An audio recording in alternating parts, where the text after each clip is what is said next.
নমস্কার, কেমন আছেন সবাই? ইজিবিজির একটি নতুন ব্লগে আপনাদের সবাইকে স্বাগত। আজ বহুদিন পর আবার একটি ব্লগ পোস্ট করছি। জানুয়ারি মাসের মাঝামাঝি ভদ্রলোক তার ৩ নম্বর দাঁতটি স্কুলে হারিয়ে এসেছেন। স্কুলে দাঁত পড়া নিয়ে একটা হই হই ব্যাপার। স্কুলে দেখলাম দাঁত পড়েছে বলে সেই দাঁতটাকে সুন্দর করে আটকে একটা সুন্দর সার্টিফিকেট বানিয়ে দিয়েছে। এ ব্যাপারটা কিন্তু আমার কাছে বেশ নতুন। দাঁত ফোকলা দাঁতে কাঠি ঘুরে একটা মারবো চাটি। না, আমাকে কেন মারবি? আমার কি দাঁত ফোকলা হয়েছে? দেখি মুখ তাকা আমার দিকে, পুরো কেমন লাগছে।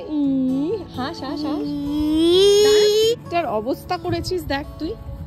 এটা স্কুলে যাস না চাষাবাদ করতে যাস?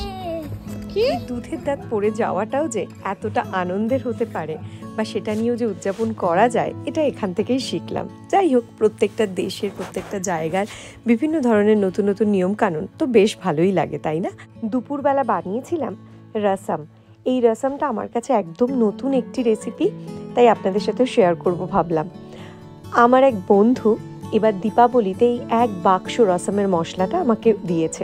শুধু রসমের মশলা না, তার সাথে বিভিন্ন ধরনের নোনতা ছিল আর অনেকগুলো মিষ্টিও দিয়েছে। আসল কথা, ওদের দেশের বাড়ি থেকে বছরে একবার করে সাজিয়ে গুছিয়ে তত্ত্বের মতো করে এই এত দূর দেশেও পাঠানো হয়। বাড়ির সবজি, বাড়ির ফল এবং তার সাথে বাড়িতে বানানো মশলা, বাড়িতে বানানো মিষ্টি, প্রত্যেকটাকেই খুব সুন্দর করে প্রসেস করে ওরা পাঠায়।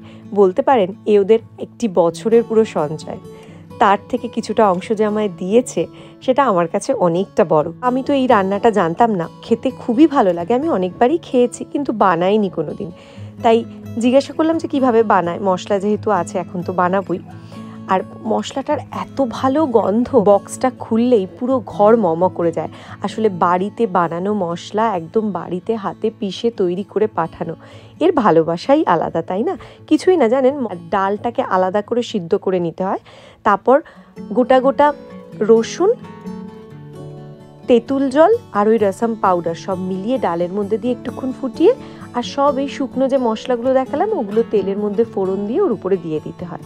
অদ্ভুত একটা সুন্দর গন্ধ হয়। তবে এই ডালটা কিন্তু গলে গেলে বেশি ভালো লাগে। আমার হকিন্সটা খারাপ হয়ে গেছে, তাই খুব একটা করে উঠতে পারিনি। যাই হোক, সন্ধেবেলা এই যে আর একজন বসে গেছে। তার এখন মোটামুটি জানুয়ারির মিডিল থেকে এবার সরস্বতী পুজোর জোগাড় চলছে। প্রত্যেকবারই বাবার সাথে বসে বসে শিকল বানায়। এখন একটু কাগজের কাটিং শিখেছে, তাই বললো আমি নিজে বানাবো। তো আমিও একদিন দিয়ে ছেড়ে দিয়েছিলাম, দেখলাম সুন্দরী কাটিং করলাম। আমি বললাম কাটিং করে রেখে দে, তারপর আবার ওগুলোকে একদিন স্টিক করিস। আর এদিকে আমি বসেছি, সঞ্জীব এইটা এঁকেছে, ও শোলার কাটিং করে এবার সরস্বতী পুজোর প্যান্ডেলটা বানাচ্ছে।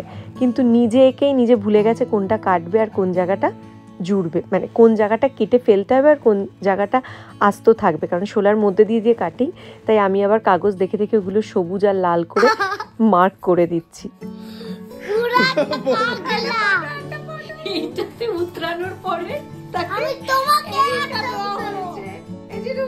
বাবাকে ঠিকঠাক হোমওয়ার্ক দেওয়া হয়েছে তো? বাবা কি মনে হচ্ছে পারবে হোমওয়ার্কটা? হ্যাঁ পারবে।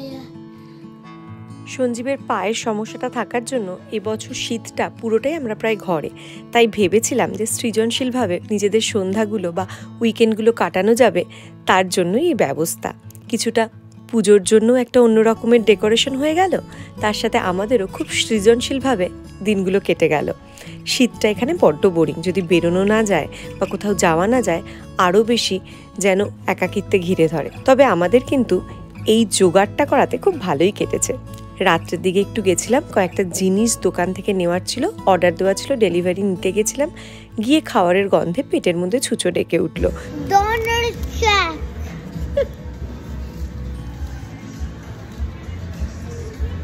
গালে হাত দিয়ে বসে আছে কাকা।